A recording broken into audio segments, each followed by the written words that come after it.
And welcome, Hoosier fans, to another disappointed episode of the Assembly Call. As tonight, your Indiana Hoosiers fall in Columbus, Ohio, 71-56 to the Ohio State Buckeyes in a game that was far too reminiscent of the Michigan game. That game also featured Indiana coming off of an emotional home loss against a really good team, of course, in that case, Duke. This game featured Indiana coming off an emotional home court loss to Purdue. And in both games, Indiana came out sluggish, fell down early, and then essentially played the opposition even from there on out. But the poor start doomed Indiana against Michigan. It doomed Indiana today. And now the Hoosiers dip below 500 in Big Ten play. And we will break it all down for you here on this edition of the Assembly Call. I'm your host, Jared Morris. I'm here with Andy Bottoms and Ryan Phillips. And let's start tonight's show as we start every show, and that is with our Hoosier Proud banner moment. And tonight's banner moment came late in the second half. Indiana wasn't able to really put forth any type of run in the second half. They would, occasionally go on a little 4-point spurt and get it to 14 points. But every time they did that, Ohio State seemed to, hit a layup or make a three-pointer. They always had an answer. And finally, Indiana was able to get it under 14. It was 63-48. Zach McRoberts got a nice little rebound, dribbled it up court, slowed it down a little bit. It was a nice, safe decision by Zach, didn't force it. And then he found Devonte for a three-pointer, and that made it 63-51. And I believe at that point it was Devonte's fourth three-pointer of the game, and it was. He finished 4 of 5 from downtown on the night. Devonte ended up scoring 20 points on 6 of 10 shooting, and on a night when Indiana's other guards really struggled. Robert Johnson, Al Durham, and Josh Newkirk especially, as we will talk about. Devonte Green at least provided a little bit of a sign of life, especially in the second half for Indiana. And while you don't want to put too much stock into, somebody's play in a game that was basically decided early on, I mean, even though it never got to really bad 20, 30-point territory, Indiana never really threatened. But still, Devonte Green now in two out of Indiana's last 3 games and 2 straight road games has played pretty well and essentially been Indiana's best guard in those games. And so I think, one of the topics of conversation coming out of this game will be, do you just start playing Devonte Green more? Certainly on nights like shirts, as well as sweatshirts and long sleeve shirts that you should check out. They also have our official Assembly Call t-shirts, which if you haven't gotten yet, I recommend. And they also have a number of really interesting designs that are inspired by unique elements of the Hoosier State. So they've got something for everybody at HoosierProud.com. The second reason is they're very philanthropic. Hoosier Proud is committed to supporting Indiana-based charities. If you go to their website, HoosierProud.com, you will see the Indiana-based charities that they support.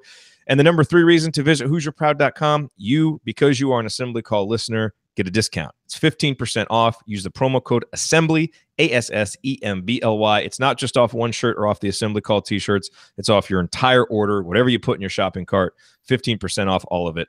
Check them out at HoosierProud.com. All right, it is time to move the ball, find the open man, and get some opening thoughts from the rest of our team. And we start with the Bottoms line from Andy Bottoms, brought to us by iustore.shop. Like you said, felt a lot like that, Duke into the Michigan game as the Purdue into the Ohio State one, played really well at home against the top team and just came out flat. And I think in some ways it was inevitable, given the number of games this team has played in succession, given the kinds of minutes that guys have been forced to play.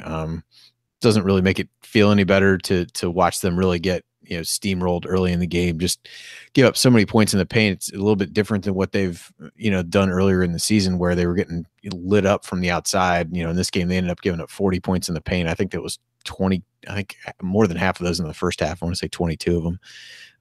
And particularly early in the game, I mean, it was just Ohio State was getting the ball wherever they wanted it. And by the time IU kind of snapped out of that, they played them even the rest of the game, but it was really too late at that point. We got on 25-10 and played them even from that point forward. So, it's a disappointing game, although one that probably somewhat predictable, maybe not exactly the way that it happened, but it's I think you just saw a lot of guys that didn't have a whole lot left in the tank after the Purdue game, but physically and emotionally. And I think that's going to happen when you're going to play some of these back-to-back games. And this team just doesn't have the depth or the leadership to really be able to withstand some of those kinds of things right now. And in some ways, it's not all that shocking, even though it's a little bit disappointing. So, It's a chance to kind of regroup for another big game at home. This kind of 3-game gauntlet will be over, and maybe they can salvage the last one. But for tonight, there wasn't a whole lot of reason for hope outside of a couple guys. And now we will get Ryan's rant, brought to us by thebiglead.com. Yeah, my rant is the fact that I now, from 4 years of listening to broadcast, know more about Andrew Dockich than I do about members of my own family, and I'm kind of happy that I never have to listen to another game where he's participating in. It's nothing against Andrew. I'm sure he's a nice guy, but I'm so sick and tired of hearing about him. I think at this point we know everything about his junior and senior prom. I know what kind of a tux he wore. Like, seriously, guys, we've got other interests in basketball games. But I think that the main thing you have to talk about tonight, I thought another guy, or a guy who played his guts out, was Freddie McSwain again, and we're starting to see that several games in a row. I know obviously we're all going to talk about Devonte Green having probably the best game of anyone, but Freddie McSwain played 25 minutes. And his plus minus unofficially was 0. Considering the game they just played and getting beat by 15 on the road, that's pretty darn good. And final stats aren't updated yet, but that's what he was at one point late. But 9 points, 6 rebounds. I know he was 3 of 9 from the field, missed a lot of easy layups, but the effort was there from Freddie, and that motor that we've come to expect was there. So I think he and Devonte Green are really the two positives you get out of this. Juwan Morgan, I think he's always going to be a guy you look at and say, hey, you know what? Juwan did what he could. It just felt like there was so much attention on him tonight that he made some mistakes. He had 4 turnovers. Didn't finish at the rim as well as we expect him to. But at the same time, I mean, Ohio State was set up completely to stop him. And they did a really good job. You have to give him credit for that. So Juwan had a decent line of 15 points, 6 rebounds, and 2 assists and a steal. And I think at the beginning of the year, if you said you were going to get that from Juwan in a game, you would have said, oh, that's a nice game. But based on what we've come to expect from him, that was a bit of a letdown. But again, Ohio State completely geared to stop him, and that's what allowed a guy like Freddie McSwain to play pretty well and have some openings. You are listening to the Assembly Call IU postgame show. I'm Jared Morris here with Ryan Phillips and Andy Bottoms, breaking down Indiana's loss to Ohio State. And Andy kind of mentioned this, but with Juwan, I mean, he was 5 of his first 6 and then goes 1 for 5 after that. Had a lot of those shots blocked. I mean, he looked tired. And I think he was trying to force stuff too to make something happen. He was, which kind of had your to. Leader. Yeah, he kind of had absolutely. To. You don't look at it as a negative. I mean, he was trying to make something happen. Yeah, he was. And, look, if Indiana was going to win this game on the road against an Ohio State team that is clearly better than people thought they were going to be, but at this point, I mean, they're obviously legitimate. They are a good team. They've got some talent. They play well together. For Indiana to win this game, they were going to need Juwan to do at a minimum what he did tonight. 15 points, grab 4 offensive rebounds, do some of those things. They were obviously going to need Robert Johnson to play well and to possibly even do what he did at Ohio State last year when he made 5 3-pointers and had 20-some points. And for Robert to only come through with 2 points on 1 of 6 shooting really just killed any chances Indiana had, because you think coming into this game, okay, if Robert can give you 15, 16, 17 points, you got a shot. In a lot of ways, that's the difference in the game. You don't want to pin it all on one guy, but when you're a senior leader, when you've been producing at the level that Robert has, and when you're so thin in terms of offensive production, that's what you need. And for him to be out there for 34 minutes and only score 2 points, Indiana just doesn't have enough offense from other guys. And so that's where Devonte Green's 20 points ended up just being points that kept this from being embarrassing rather than the kind of points that could be the surprise off the bench that help you win a game like this. And, unfortunately, it's been a theme that we've seen too often with, Indiana's guards for sure, and especially the senior guards in some key moments not coming through. And I think Robert's role in that has been overplayed somewhat, and people have gotten a little bit too upset with him because he's really made a lot of big shots this year. But this certainly will not go down as one of his better games. But you certainly would want a guy like Josh Newkirk to step up, a senior, and give you more on the road than 0 points and 0 assists in 15 minutes. I mean, you are just not going to win games on the road when your senior guards are playing like that. And so, again, Ryan, maybe as we, dive into a little bit more Devonte Green talk here, because it is the story of the game. Obviously, Archie wants to continue to win games, and he wants to play guys who earn minutes and are going to do things the way that he wants them done.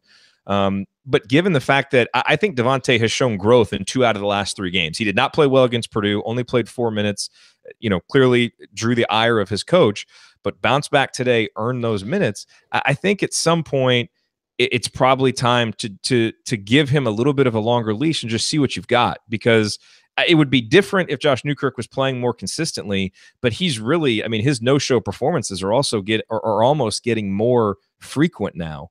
And, are you just stunting whatever growth may be there in Devonte Green if you don't give him more minutes and just roll with some mistakes? You didn't really throw that out to anybody, but no, I'm throwing it to you. It's to you. Okay. Look, I think that's the way you got to go. You at this point, we talked about it earlier in the season. There's no point in holding the young guys back. You might as well throw them out there. And again, Josh Newkirk's limitations. He plays hard. Tonight I didn't think he gave a great effort, but typically he plays really hard and tries his best. But that's not the standard of Indiana basketball, and Devonte Green at least has more upside, and there's a chance he can help you. And at the very least, maybe he'll learn some lessons for next year, And so I would say, yeah, I think it's time just to let him play more. I don't know if you turn him loose and let him play 30 minutes a game, but one of the major things that's been a problem with Devonte has been turnovers. He played 29 minutes tonight, didn't turn the ball over, and scored 20 points, had 2 assists and 2 rebounds. So, he was much smarter on the floor. He was much confident on the floor. Yeah, I don't know. I think that it doesn't hurt you at this point of the season to turn over more minutes to him. I'm not saying necessarily you give him 30 minutes a game, but I think that you give him more leeway, and not yank him every time there's one bad play. You kind of give him a little more rope. There is a fine line there, because you do have to maintain a standard. He can't just go out and loaf on defense and get minutes. Like, no one's saying that. But as long as he's, playing well, playing hard, doing what you're asking him to do, not taking terrible shots, that's kind of what I'm saying, is give him a little bit of a longer leash. Andy, you want to chime in on the frightening possibility of turning over the keys, so to speak, to Devonte Green? Andy, you're muted. Sorry, I thought I hit it right. Yeah, I think you saw early in the game. Archie subbed more probably in the first 12 minutes than he usually does within a half. Just trying to find any combination that would work. And I thought really settled on Devonte, and I thought rightfully started him in the second half, and then he played well enough. I don't think anybody thinks that it's going to be, smooth sailing if you all of a sudden turn around and give him a ton of minutes. But the flip side of that is there's not really any reason to continue doing what you're doing either, because it's really not working. And it feels like with Newkirk, you have a pretty good idea early on of whether he's going to provide something or not. And I'd rather be in choppy waters than sinking in the harbor. So yeah. I think Newkirk, I thought took as a number of guys did in the beginning of the game, didn't get the ball inside to Juwan, went far too long without him touching it, and settled for mid-range jump shots, 3-point jump shots off the dribble, which is just not where these guys are. Again, this is not where this team is going to score points. And so, I thought he played really poorly, and Devonte earned the minutes. And yeah, I don't know there's a reason to do anything else at this point. It just doesn't make sense, which I guess probably will lead to maybe some discussion about Clifton Moore later, because I think that's a question that keeps coming up as well. So I think probably a little bit different set of circumstances there, but we can talk more about that later. Yep. All right. Coming up on the Assembly Call, I will point out tonight's meaningful moment that you might have missed. We will go inside the numbers. That is all next here on the Assembly Call. Stick with us.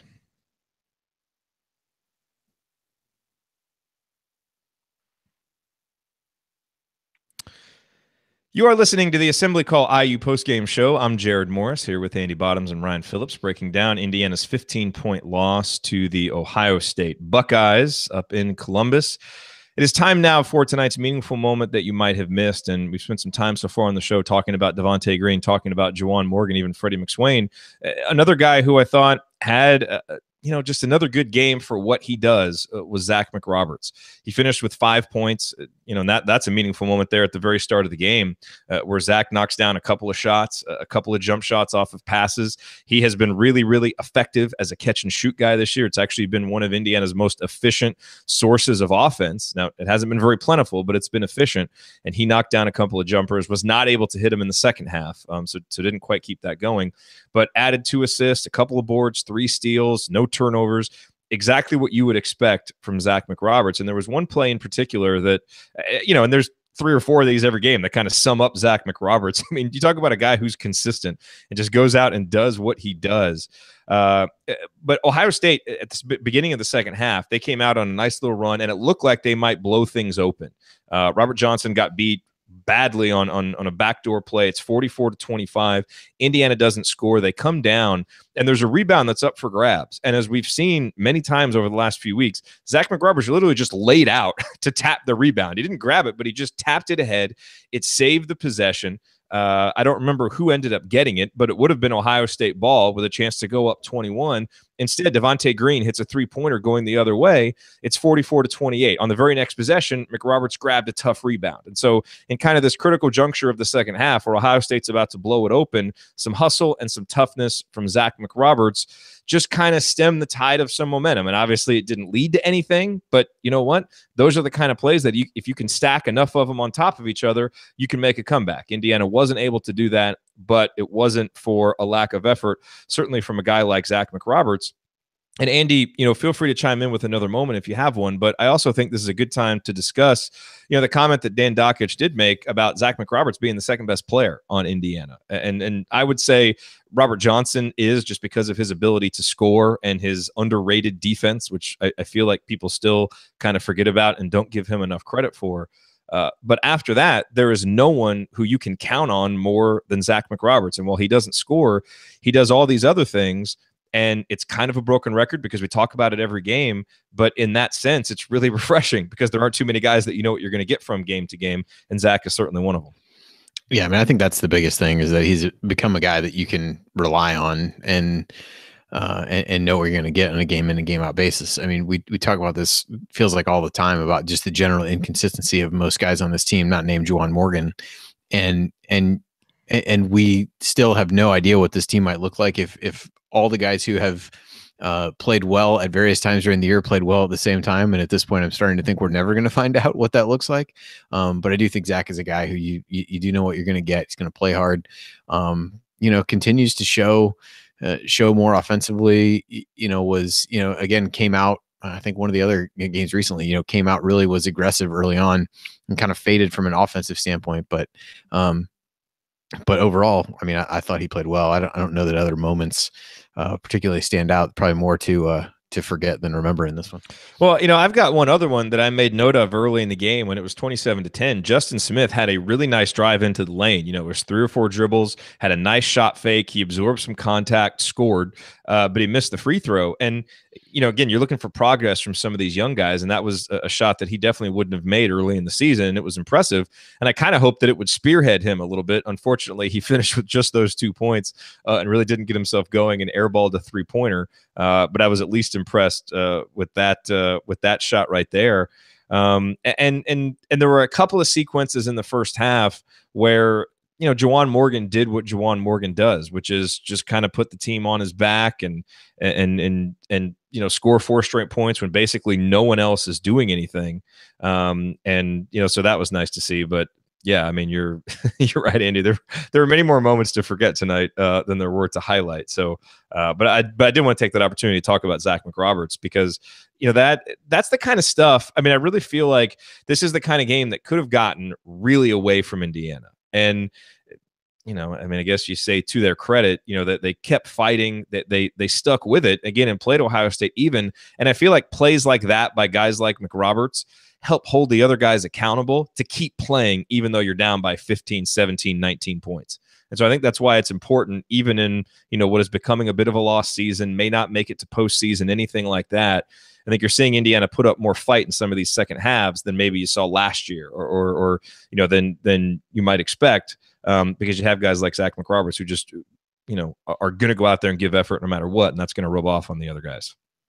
So, yeah, well, I think, there were a number of times in the game it felt like, again, I don't know that IU, they never really got to a point where they could put any real game pressure on Ohio State, but there were occasions where they started to get a little momentum. They might have scored a couple possessions in a row, and then they could just never get another stop. Their Ohio State always had a basket to kind of keep them at arm's length. And I mean, same thing held true. And I think they got it to, 12 or 13 there down the stretch. And, just need more guys that were, it's kind of odd that, one of the things during this stretch that you really could hang your hat on with IU is, defense and, some of the ways that they did things well on that end of the floor. And I thought that kind of let them down tonight. Even Zach, as you said, was really active, but I thought he struggled a little bit. I thought it was interesting, speaking to him, that they started him on Bates Diop, but you can kind of see why, probably trying to keep Morgan out of foul trouble and some of those kinds of things. But I think, those kinds of things, putting him in that position shows how much Archie trusts him defensively and what he can try to do. I mean, he started in the last few games on Miles Bridges and on Keita Bates Diop. So don't know how successful those were all the time, but I do think it speaks so much to what Archie thinks of him and what he can do defensively.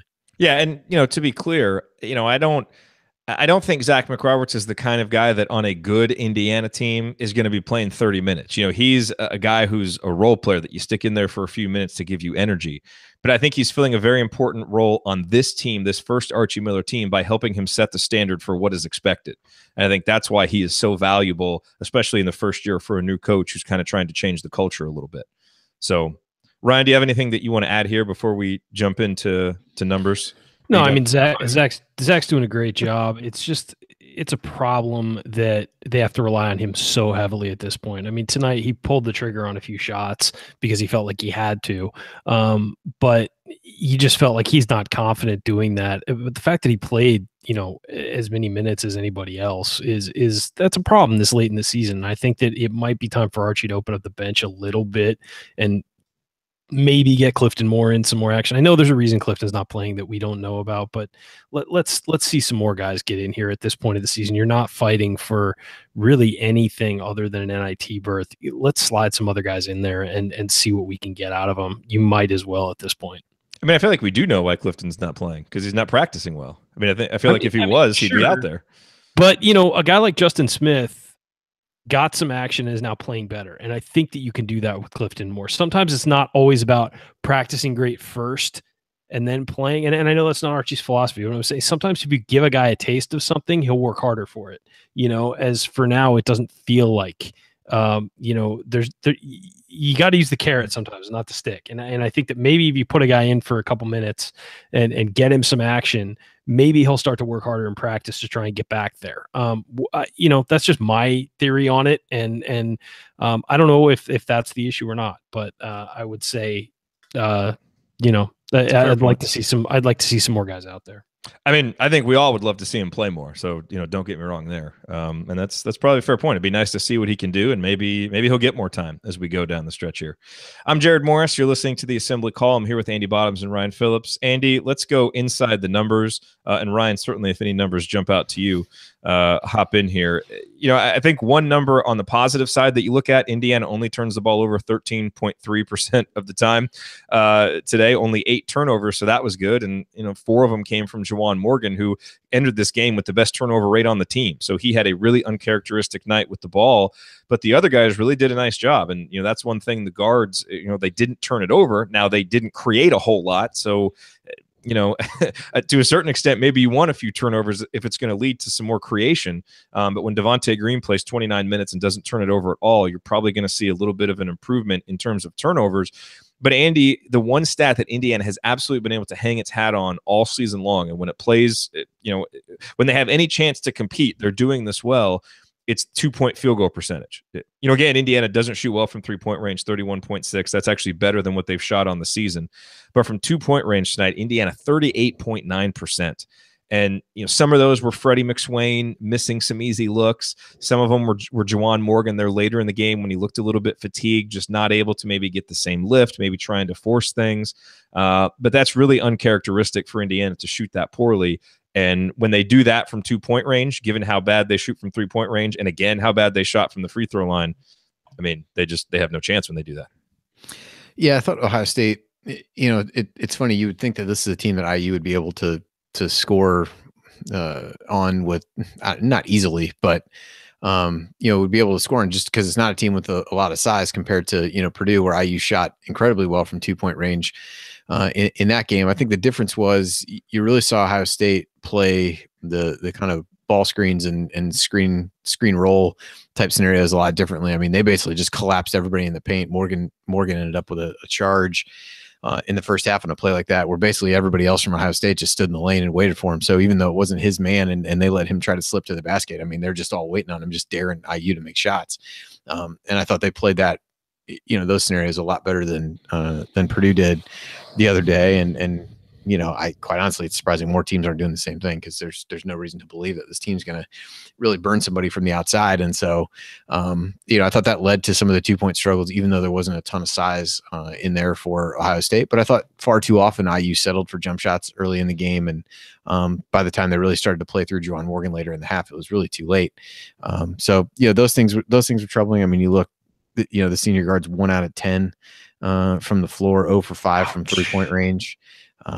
Johnson did end up with 4 assists and no turnovers, so that part of his game was positive, and 4 rebounds. But he really struggled. Just looked like a guy who all the minutes, I think he was playing coming into the game 85% of the minutes, probably even more than that in Big Ten play. He just looked like a guy who had all finally caught up with him. Just didn't have a lot of explosiveness to the basket, and just looked kind of out of it, quite frankly. And Al Durham taking 6 shots. Freddie missed a lot of shots around the basket, but I thought he rebounded well from pretty poor first half, and one of the kind of worst 4 possession sequences I can remember somebody having. But kind of continued to fight and was able to do some things in the second half. But just a lot of struggles there. Free throw shooting again, 10 of 18, just killer. But the turnovers only 1 in the second half. IU got 15 points off the turnovers. Rebounding has been another one when you point to games that IU's not done well and they've been hurt on the glass. That was the case. They almost got doubled up in the first half, I think. Here's one for you. IU without Devonte Green, 2 of 14 from 3-point range. That's that seems bad. Yeah. But I was going to mention free throws too, but 10 of 18, you leave 8 points at the line. You just can't do that on the road and win games, So that's where the shooting numbers when you our free throw shooting is getting worse as the season goes on. This is terrible. Seems hard to believe, but here we are.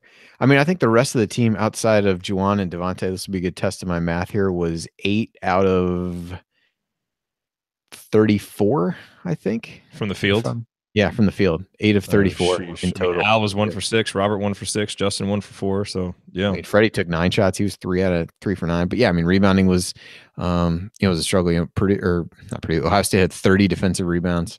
That's somewhat a function of just how many shots IU missed. IU only got 25% of their misses.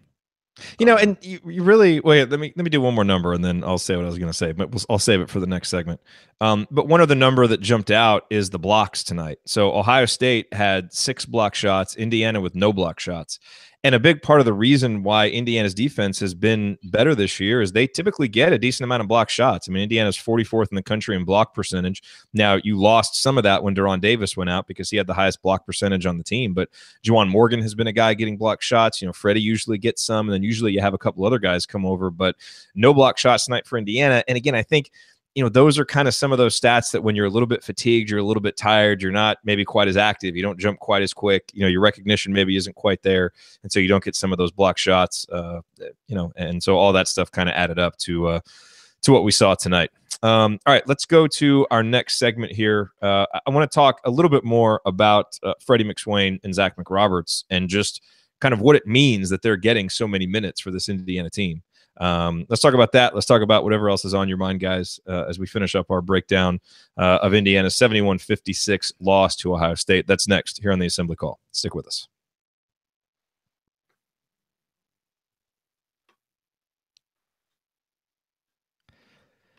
You're listening to the Assembly Call IU postgame show. Catch us live immediately following every IU basketball game and every Thursday night on our YouTube channel, youtube.com/assemblycall. You can also view all of our live broadcasts right on our homepage at assemblycall.com. I am Jared Morris. I'm here with Andy Bottoms and Ryan Phillips, and we are talking about Indiana's 15-point loss to Ohio State.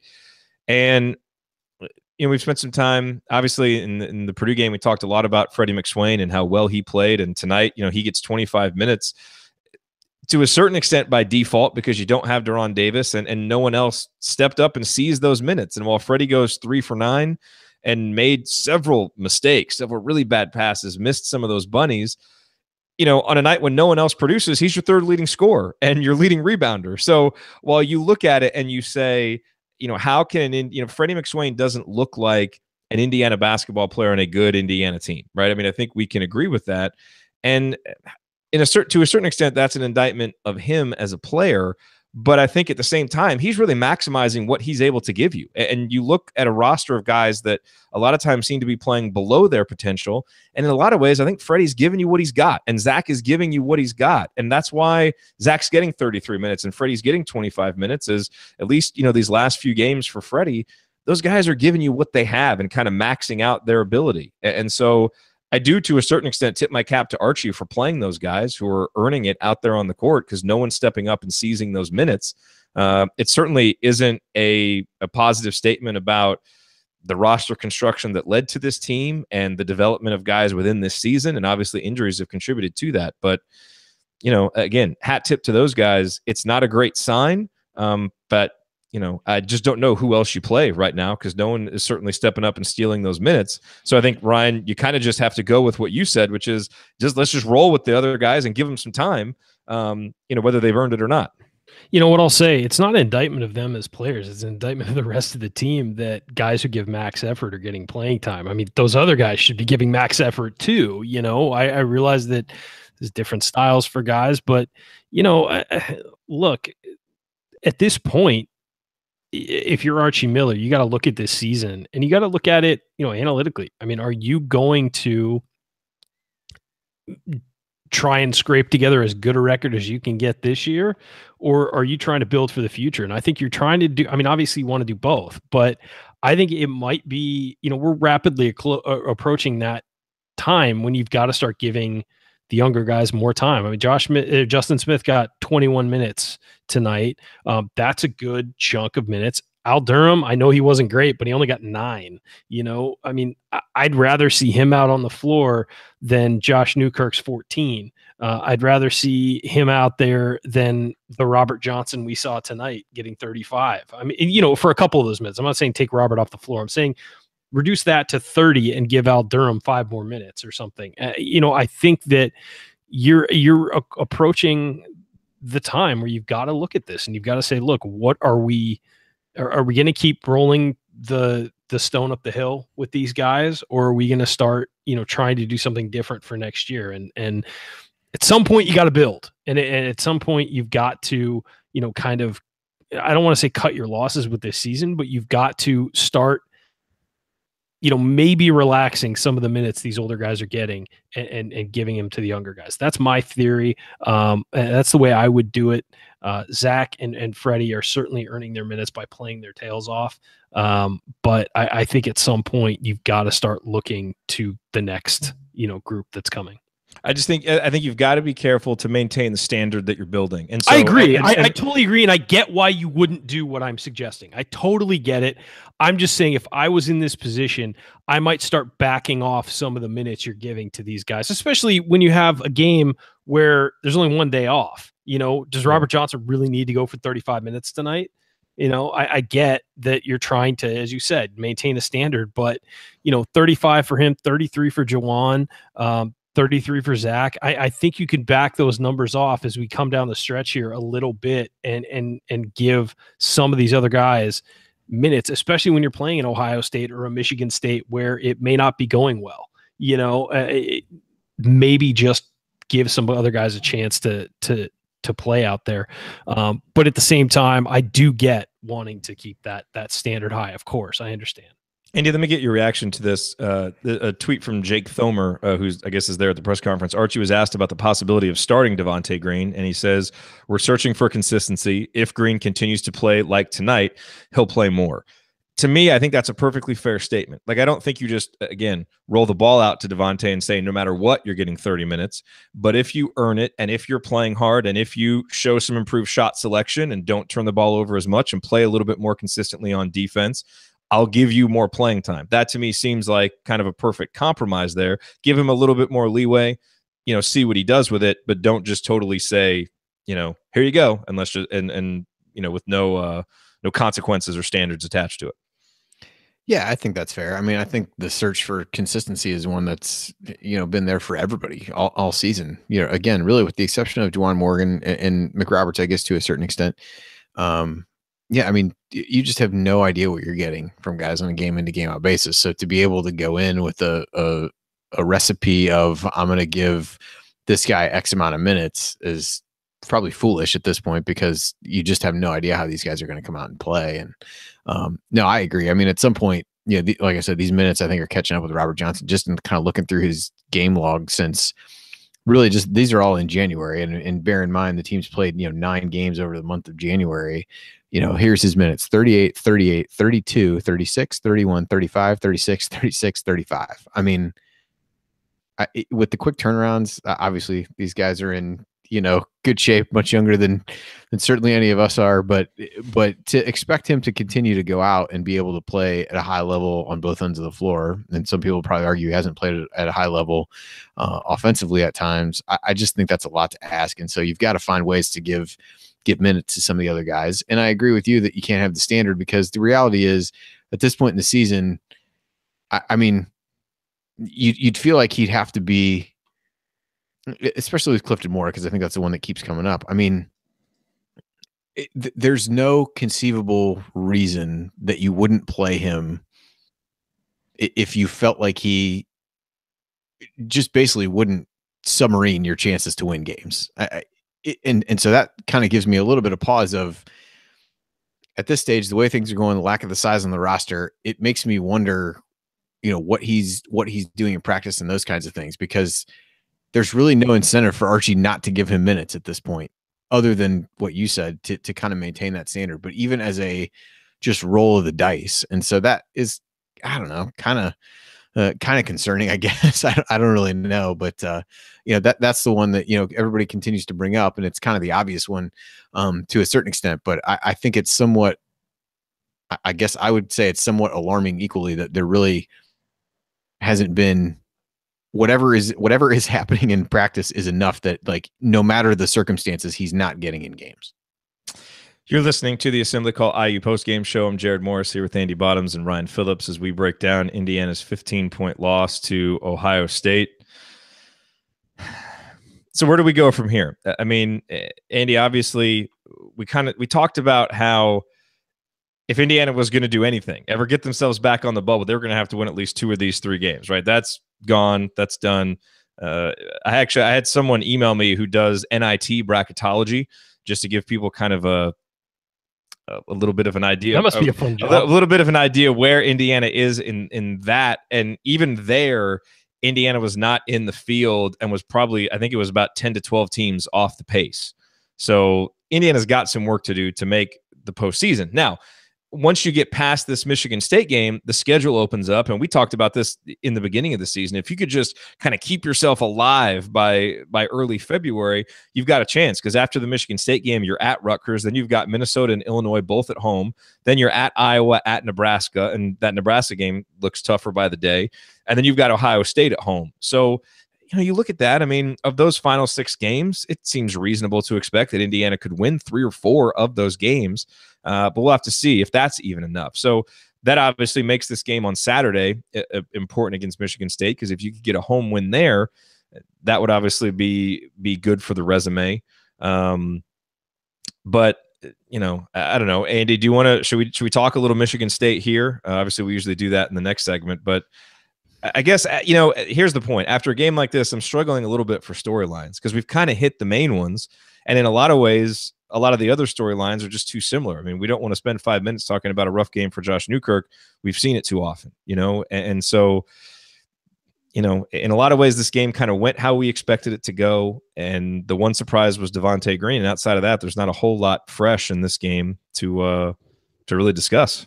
I think the other thing, I guess, to touch on from a playing time standpoint, I guess, is, kind of circling back to Justin Smith a little bit. I mean, if you look at, I think he's really struggled to rebound the basketball in recent games. I don't know if that's the reason that, and that's an area where Freddie has been really good.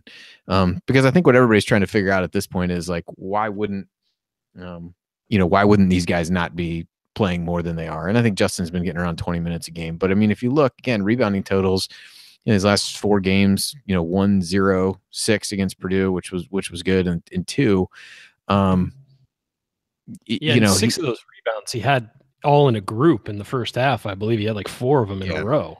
Yeah. So I think that's kind of been a struggle versus you look at Freddie, and I mean, his rebounding rates are really high and things like that. So I think and under the circumstances now, I mean, Archie probably looking for reasons to play some of these guys more than maybe they are, some of the young guys. Cause there's really, again, very little incentive for him to continue rolling some of these guys out. But when you look down the minutes, I mean, the guys who are playing the most are the veterans on a pretty consistent game to game basis, with really the exception of, Newkirk, missing some minutes here and there. But, the guys who are consistently, logging a lot of minutes are Morgan, Johnson, and McRoberts. And, you kind of throw in tonight, McSwain played 25, which is probably as many as he's played over the course of the season. And it just, I don't know. I mean, I think what he's looking for. I think Smith has struggled defensively. I think that's an area where Clifton Moore, saved the block shots that he's had, has clearly in the limited minutes he's had kind of been a little bit lost in that end of the floor. And so, maybe it is just, trying to maintain the standard and the fact that if this team, drops off defensively, their ability to win games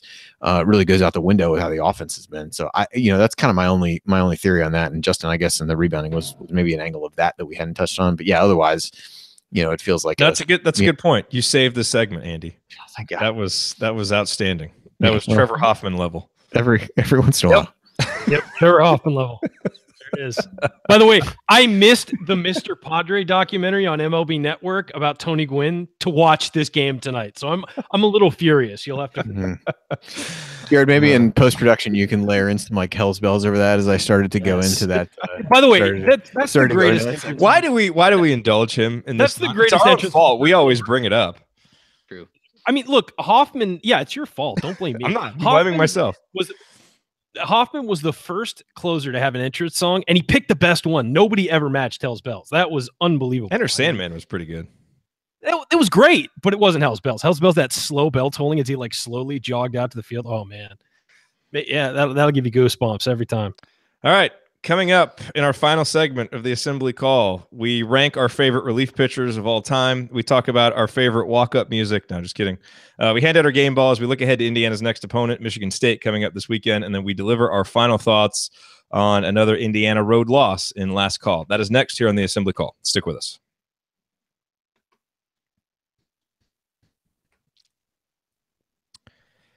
You are listening to the Assembly Call IU postgame show. I'm Jared Morris here with Ryan Phillips and Andy Bottoms, and we are wrapping up our breakdown of Indiana's loss to Ohio State. Ryan, maybe we should start doing Hell's Bells before your rant every show. Oh man, if you can get the rights to it, that would be awesome. Oh, we have to get the rights to stuff. Damn. Yeah. Actually, I think if it's like a short spurt, if it's a short little snippet, I think you can do it. Get our lawyer on the phone. Okay, I will. That's coming up. But first, game balls. Andy, why don't you go first with your game ball tonight? Boy, so many great options to pick from in a game like this. I think for me, it probably has to be Devonte. Especially just for him to be able to bounce back in the way that he did after only playing 4 minutes. I think he's been a guy who at times coming off of games where he doesn't play a lot. He kind of presses a little bit to make too many things happen. And I thought he played really under control tonight, had a lot of nice passes. Probably could have had even more assists if not for some of the struggles finishing around the rim. And picked his spots well offensively. And so I thought that was a good step forward for him. Like no different than the team where you kind of feel like they take a step forward in the game. I mean, it's only as good as their ability to build on it the game after. But I thought it was a really positive step for him. And I think, that Illinois game, there was a lot of discussion around whether he was he good, was he bad, was he, where did he really fall? I think a lot of people had different opinions on that and really didn't play enough in the Purdue game to see whether he was able to build on some of that. But I thought tonight was a good step for him. And I think, as Archie said, opens the door for him to get some more minutes. And I think it's something I'm content seeing, particularly from him based on what he's shown and what this team really needs. I'm going to give my game ball to Juwan Morgan because, again, I don't want to risk taking him for granted. And this wasn't a vintage performance, 15 points, 16 boards, and really kind of fell off in the second half as the fatigue got him, I think. But he still, I mean, in the first half was what Indiana had, and they went to him and he made some nice plays. And I tweeted out at one point, I've decided what I'm going for is Halloween for next year. And I'm going as the 2017-18 Indiana Hoosiers without Juwan Morgan. And I haven't yet figured out how that will look in costume form. But I'm going to go around Bloomington and it will scare the hell out of people when they open up the door. I guarantee you that. So he gets my game ball. Ryan, over to you. Your game ball for tonight. I'm on a roll with Freddie McSwain, but I'm going to pass it up and go with Devonte Green tonight because I've been talking about how I think Devonte has the potential to be this kind of guy. I mean, obviously, I don't expect 20 points every night, but the fact that he played 30, I mean, I thought the biggest factor for him was 30 minutes and no turnovers. Forget the points and the 3-point shooting. I thought it was 30 minutes, no turnovers. He played under control. He did his Devonte Green thing where he was sort of searching for gaps in the defense, and dribbling a lot. But he wasn't irresponsible with the basketball, which is huge for him because that's a huge part of the problem with his game is how irresponsible he is with the basketball. His uncanny ability to waste possessions. But I got to give him credit for playing a much better game tonight, much more under control. And then, showing that he can hit shots and showing that he's got the confidence to be a shot maker at times, something that a lot of the guys on this team don't have. I thought you were going to go with Clifton Moore for his hypothetical performance. Yeah, he would have been great tonight. He would have been great. In my dreams, he was fantastic. All right, let's talk. Let's look ahead a little bit, Andy. We don't need to go too in depth on Michigan State, I suppose, because we just talked about them a couple of weeks ago. And, the personnel is the same. It's the same team that blitzed us in East Lansing that is coming into Simon Skjodt Assembly Hall. And that is a big difference. I mean, Indiana they play everybody better at home, but we've certainly played Michigan State in particular much better at home recently. Are there any reasons besides that to expect that the result will be different on Saturday when Indiana plays Michigan State?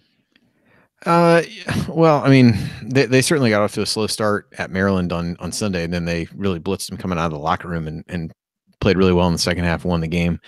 I think the couple things that probably play in their factor, one on the court, one off is, they continue to turn the ball over at a pretty high rate. They're not quite last. They're 11th in the Big Ten in turnover rate offensively. So that's an area where IU has had some success. And I think that's a way they could get momentum and ideally get some easy baskets against a team with so much length inside and against the team that IU really struggled against when they played, less than 2 weeks ago. I think that's one potential area. And certainly without getting into all the specifics of what's going on there, you have to think that's wearing on these guys a little bit. I think it was Cassius Winston that actually probably had, I forget who was talking about this. It might have been Riggs from Barstool on his podcast, but I think Cassius Winston probably out of anybody at Michigan State had some of the most kind of thoughtful words after it and kind of talking about that. So that it's a situation that's impacting these guys to a certain extent. So maybe there's a distraction factor. And the other thing for them is that they just don't have, and I wrote about this in my bracket projections today, the Big Ten, with so few teams being any good, there aren't a lot of chances for quality wins down the stretch. And so for a team like Michigan State, who's really trying to get their seed improved, there's a lot more landmines, I think, than there really are chances for quality wins. And so maybe they slip up, kind of get lulled into, the way they've played and really kind of dominated so many people in recent weeks. Maybe they slip up coming into that game, but certainly will be another challenge. I think the good thing for IU is at least get a few days of rest. It's probably the most days in between games I've had in a little while. So hopefully they can regroup a little bit, actually get some practice, because I think that's the thing that suffered the most during this stretch is just not being able to practice with these 1 day prep times. Ryan, some important developments in the chat. BG2E says Enter Sandman, better song and closer. I have to agree with him there. Scott Love, not the better entrance song though for a closer. I'm sorry. Scott Love, you watch every single player. Ryan's got to die on this hill, everybody. There's no reason to try to. No, I agree that Rivera was the better closer. There's no question there. But I will say that every opponent who faced Trevor Hoffman says that's the best entrance song. You can watch the documentary on him. You can go on YouTube and watch highlights of it. It was pretty amazing. It was kind of an amazing thing. Scott Love, our longtime listener, says Ryan Tony Gwynn is his favorite pure hitter of all time. So he is the greatest pure hitter since Ted Williams. Throwing a little red meat your way that way. But here's the funniest thing, and it had me laughing over here. A couple of people started to throw out some other potential Indiana 2017-18 inspired Halloween costumes, which might make a fun segment on Simply Called Radio someday. But Jonathan Goodman, who was the NIT analyst that I mentioned, who emailed me earlier today, he said, go as Zach McRoberts and die for loose candy. And for some reason, just the thought of that visual is just making me laugh. Just, tapping the Snickers bar out so that someone else can get it. Not taking it for yourself, but tapping it out so someone else can get it. Oh. Just walk up to people who have candy and slap it. Yeah. So if it goes flying in the air and kids all scramble for it. Someone opens the door, you get up in their grill. I mean, you're all over them, you're deflecting it out, saving a little bit for later. I mean, that would likely end you up in prison, but only for a night. I mean, totally worth it, right? Totally worth it. Okay. You are listening to an off the rails final segment of the Assembly Call IU postgame show. These are the kind of things that happen when you're, 12-10 now? Here as we go down the stretch, another rough road loss for the Indiana Hoosiers. But remember that because you are an Assembly Call listener, you get 15% off of your entire order when you go to HoosierProud.com. So if you want officially licensed IU gear, one of our Assembly Call logo t-shirts, or one of Hoosier Proud's unique Indiana-inspired designs, visit HoosierProud.com and use the promo code ASSEMBLY at checkout. That is HoosierProud.com, promo code ASSEMBLY for 15% off of your entire order. Well, you know me, I'm Jared Morris. You know these guys, Andy Bottoms and Ryan Phillips. It is time for last call. Ryan, why don't you go first so that you can then go watch YouTube videos of Trevor Hoffman and Tony Gwynn as quickly as possible. That's what I do every night before bed, cry myself to sleep. I just think that, again, tonight we just saw a team that isn't there yet, and a team that needs certain players in certain positions that they just don't have. And you need certain things from this team that you're not going to get. And it's not going to change this year.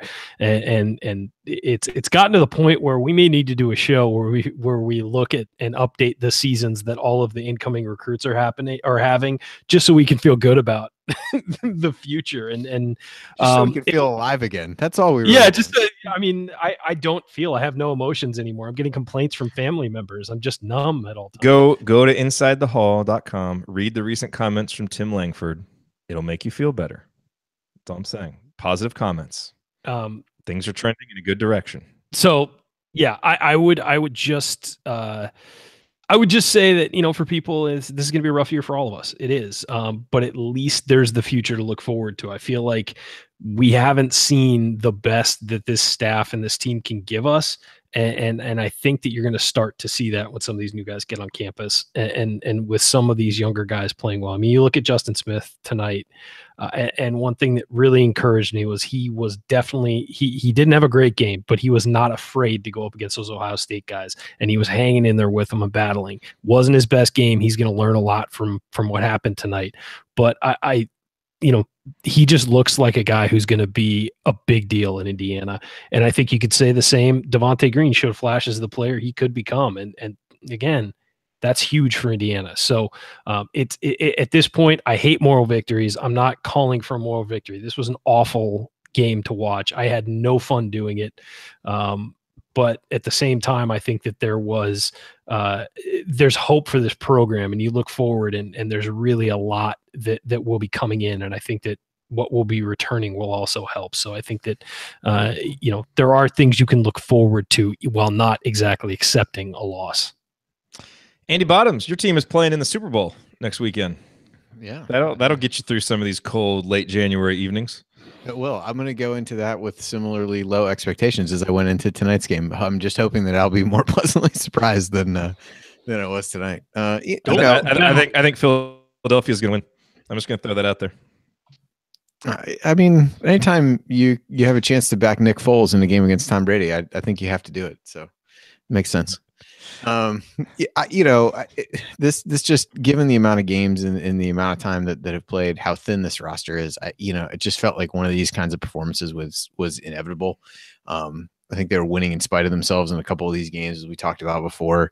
The Purdue game just really ended up being overmatched, didn't play well down the stretch. And I thought tonight was just that all kind of took its toll on them against a tough team. That doesn't take anything away from Ohio State. And they've done a really good job of switching up, kind of changing the narrative on how they, were viewed coming into the season. I think they deserve a lot of credit for that. And I just don't know there's a whole lot else to say other than that, because it simply, was a tough environment for IU to turn around and play in, given the timing and given the minutes these guys are playing. And so, I guess, kind of the enduring thing for me is looking at Juwan Morgan again. I know you sent out something about, what plays were working well for IU this year, and kind of talked about how prevalent he was in those. And I thought, again, you saw a guy tonight that was just kind of got frustrated. I think at one point got warned by the referee because he kind of flipped the ball back at the referee after he made a basket in the first half.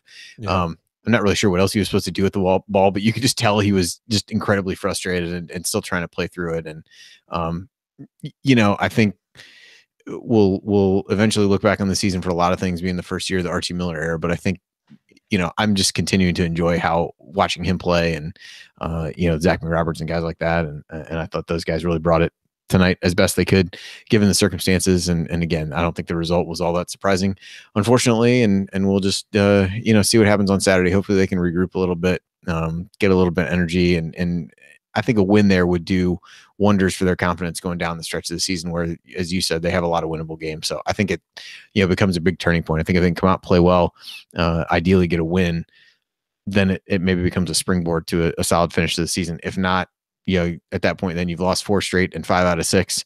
I think all bets are off at what might happen down the stretch. Yeah. Yeah. I mean, this game, Andy, like you said, it went pretty much as you would expect. I think we all thought Indiana was going to come out and struggle early. They did. And once they got down, this Indiana team just doesn't have the firepower to come back. When you can't make 3-pointers, you're not going to come back. And to Devonte Green's credit, he tried, and he was able to make some threes that kind of gave Indiana the smallest of semblances of hope there in the second half. But this Indiana team just doesn't have the depth. They don't have the talent for games like this on these quick turnarounds to be able to go win these games right now. And that is absolutely kind of in a macro sense for what Indiana basketball should be, a horrible indictment of where the program is. And it's worth hanging your head over and worth being disappointed over in kind of the micro sense of trying to be fair with expectations for this particular group at this particular time. There was nothing that was too shocking about this game. And now, Andy, as you said, you look forward to Saturday. You look toward a good performance against a really good team that may be buoyed by the Simon Scott Assembly Hall crowd, and maybe Devonte Green plays well and someone else steps up and shoots well, and maybe Colin Hartman can come back and give you a boost. Who knows? Maybe you can go out and find a way to just fight and scratch and claw and steal a win there, where you couldn't get one against Purdue. Maybe you can do that and kind of get something going down the stretch. But I just think you have to continue with this team, even though the season continues to look more and more lost and postseason play seems further and further away by the game. You have to continue to look at the little things for progress. Otherwise there's just not a whole lot of reason to be watching these games if all your focus is just on win or lose, wins and losses, and just can this team get to the NCAA tournament. I think you got to look a little bit deeper, and you got to look to some of the smaller things for progress and the kinds of things that none of this stuff's going to matter this season, but what is it that we see in this game that 2 years from now we look back on and say, hey, I remember that was kind of a building block. When Justin Smith, learned to absorb contact and make a bucket, that was kind of a big moment. Hey, remember when Devonte Green had, two road games in a row where he actually played pretty well, and look what he's doing now. We kind of saw the seeds for that then. And that's kind of what you're looking for, I think, in games like this and as we go down the rest of the season. So we will certainly try to structure our shows to point those things out, as we always try to do. And I think that's what kind of helps you get through some of these more difficult seasons, some of these more difficult games. And it's the big difference between last year and this year. Last year, we went through these games, and it just felt like there was no hope, that it was a death march to the end. And you start looking to the future, and there really wasn't a whole lot of hope for that to get better. And I think now with a new coach and a new direction and a lot of things that we can believe in, granted, some of the things, the free throw shooting and some of the other stuff hasn't been all that encouraging. But for the most part, seeing the improvement with turnovers, the improvement with defense, all that stuff, it is encouraging for the future. Certainly the performances of the recruits. So I would say keep your eye trained on that. Obviously, we want to win as many games as we can, find as much progress as we can. But this game, this loss, a disappointing one, but not altogether that surprising, given all the circumstances that were there coming into it. All right, that'll do it for us on this edition of the Assembly Call IU postgame show. Remember that our live broadcasts immediately following every IU game are always available on our homepage at assemblycall.com and on our YouTube channel, youtube.com/assemblycall. And you can always catch up on demand anytime with our podcast. Just search for Assembly Call wherever you listen to podcasts. And don't forget to go to assemblycall.com/join to join our free email newsletter. You will get our 6-banner Sunday news roundups. You will get our post-game analysis emails that come the morning after every game. And when I write blog posts like I did earlier today that kind of dive deep into the stats and give you an advanced look at, kind of some of the individual play types that are working and some that aren't. It's pretty deep stuff. You got to be a pretty diehard fan to be interested in that stuff, but I think it was pretty insightful data. We send those out via email too, so you'll make sure that you get that and don't have to be checking our blog every day.